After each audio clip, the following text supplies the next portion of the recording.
మనం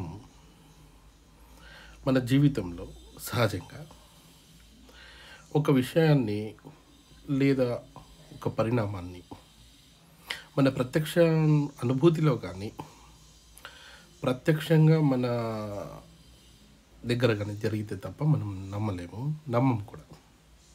ఇది సహజమైన మనిషి యొక్క ధోరణి, తప్పేం లేదు దాంట్లో. నేను కూడా అలాంటి విషయాలలో అలాంటి లక్షణాలు కలిగిన వ్యక్తిని.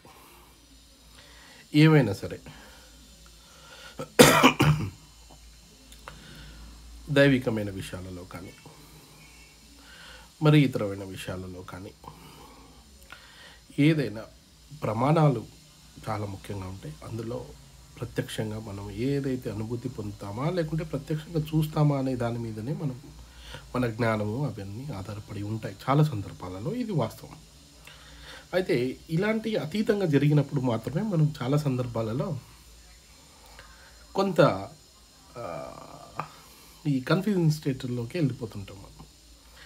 ఈ కన్ఫ్యూజింగ్ స్టేట్లోకి వెళ్ళిపోవడానికి కారణం ఏంటి అంటే, కొంతమంది మహాయోగులు కానీ ధ్యానులు కానీ వాళ్ళు కొన్ని విషయాలు ముందుగానే తెలియజేయటం, అవి ప్రత్యక్షంగా అదే జరుగుతూ ఉండడం చూసినప్పుడు చాలా సందర్భాల్లో మనం ఆశ్చర్యపోతూ ఉంటాం. ఆశ్చర్యపోవడం కాదు, అది ప్రత్యక్షంగా మన అనుభూతుల్లోకి మన అనుభవంలోకి వచ్చినప్పుడు మనం దాన్ని చాలా విపరీతమైన ఆశ్చర్యాత్మకమైన జీవితంలోకి తోయబడతాం. ఎందుకంటే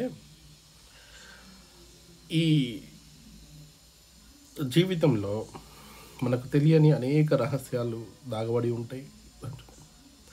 ఈ మధ్యకాలంలో నేను అలాంటి ఒక విచిత్రమైన ఒక అనుభూతికి నేను లోనై ఉన్నాను. అది చాలా సంవత్సరాల క్రితం, అంటే సుమారుగా 2005 2006 సంవత్సరాల సుమారుగా ఒక 20 సంవత్సరాల క్రితం నేను మామూలుగా ఒక వ్యక్తిని కలవటం జరిగింది. అతడు నాకు ఒక విషయాన్ని తెలియజేశాడు. అతడు అంటే అప్పట్లో ఒక చాలా శక్తివంతమైన వ్యక్తిగాను గొప్ప సాధకుడుగాను పేరున్న వ్యక్తి. ఇది సందర్భం కాబట్టి చెప్పాల్సి వస్తుంది కాబట్టి చెప్తున్నాను నేను. అతడు ఇద్దరు ప్రముఖుల గురించి నాకు తెలియజేశాడు. ఆయన ఏం తెలియజేశాడంటే, ఈ అప్పట్లో ఆంధ్రప్రదేశ్ రాష్ట్రముకి ఒక ప్రధానమైన వ్యక్తిగా ఉన్న వ్యక్తి,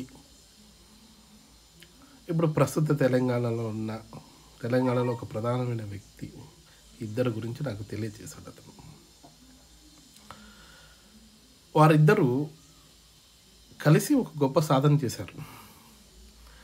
ఇద్దరు కూడా ఒక రాష్ట్రంలో పెద్ద స్థాయి పొజిషన్స్ చేశారు. వాళ్ళిద్దరూ కూడా కాలభైరవ లాంటి సాధన తెలిసిన వాళ్ళు, అంటే వాళ్ళు సాధన చేసిన వాళ్ళు. స్వతహాగా వాళ్ళు ఏది కూడా నమ్మరు. వాళ్ళు తర్వాత ప్రత్యక్ష అనుభవం ద్వారా వాళ్ళు ఈ సాధన చేశారు. వాళ్ళు ఒక సంకల్పం మేరకే చేశారు. వాళ్ళిద్దరు కూడా అనుకున్న స్థాయి పొందారు. అయితే ఆ పొందిన విషయాన్ని జరిగే అప్పటికే అందులో ఒకతను పెద్ద స్థాయికి వెళ్ళారు ఒకరు, ఇంకొతను కొంత కాలం తర్వాత ఆ స్థానాన్ని పొందారు. అప్పటికి రాష్ట్ర విభజన కూడా జరిగిపోయింది. అయితే నాకు చెప్పిన విషయం ఏంటంటే, వారిద్దరూ సాధన చేస్తున్న రోజులలో ఇద్దరూ కూడా మహాజ్ఞానులు, గొప్ప సాధన పటిమ కలిగిన వారు. ఇద్దరు కూడా స్త్రీల చేతనే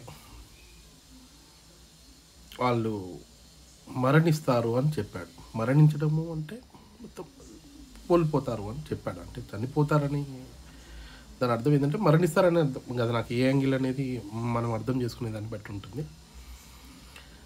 ఇద్దరు కూడా వాళ్ళు స్త్రీ చేతనే చాలా బాధకు గురవుతారని కూడా తెలియజేశారు. అయితే దాన్ని నేను అప్పుడు చాలా సహజంగా తీసుకున్నాను. ఎందుకంటే అప్పటికే ఒక మహాత్ముడు మరణించడం జరిగింది. ఆ తర్వాత తర్వాత క్రమంలో జరిగిన అనేక పరిణామ క్రమంలో జరుగుతున్న పరిణామాలు చూస్తూ ఉంటే ఇప్పుడున్న పరిస్థితుల్లో స్త్రీ శక్తి చేతనే మరణం సంభవించినట్టుగా అవపడుతుంది ఇప్పుడున్న మిగిలిపోయిన ఆ ప్రముఖుడు కూడా. అయితే స్త్రీ అనగానే మనం ఓన్లీ ఒక భార్యనో లేకపోతే ఒక ప్రత్యేకంగా లేకుంటే ఒక తల్లిగానో ఒక ఒక స్నేహితురాలుగానో చూస్తుంటాం ఇన్ జనరల్ మనకి. కానీ బిడ్డ కూడా స్త్రీనే. కాబట్టి ఇప్పుడున్న పరిణామ క్రమంలో రాజకీయాల గురించి మాట్లాడటం నాకు అంత ఇష్టం లేదు. కానీ పరిస్థితిని చూస్తూ ఉంటే ఒక స్త్రీ చేతనే తను మానసికంగా బాగా ఒత్తిడి పొందుతున్న ఒక పెద్ద మనిషి నాకు అర్థమవుతుంది. అది చాలా సంవత్సరాల క్రిందనే నాకు ఆ తారసపడ్డ వ్యక్తి నాకు ఇది చెప్పడం, ఇన్ని సంవత్సరాల వరకు నేను దీన్ని నమ్మకపోవడం. కానీ ఇప్పుడు చూస్తుంటే పరిణామాలు చూస్తుంటే అత్యంత బెంగకు గురి చేసే అంశంగా శ్రీ తండ్రి ఇద్దరి మధ్య వాతావరణం అవపడుతుంది. సరే, ఏది ఏమైనా ఇది ఆశ్చర్యకరమైన విషయం అయినప్పటికీ కూడా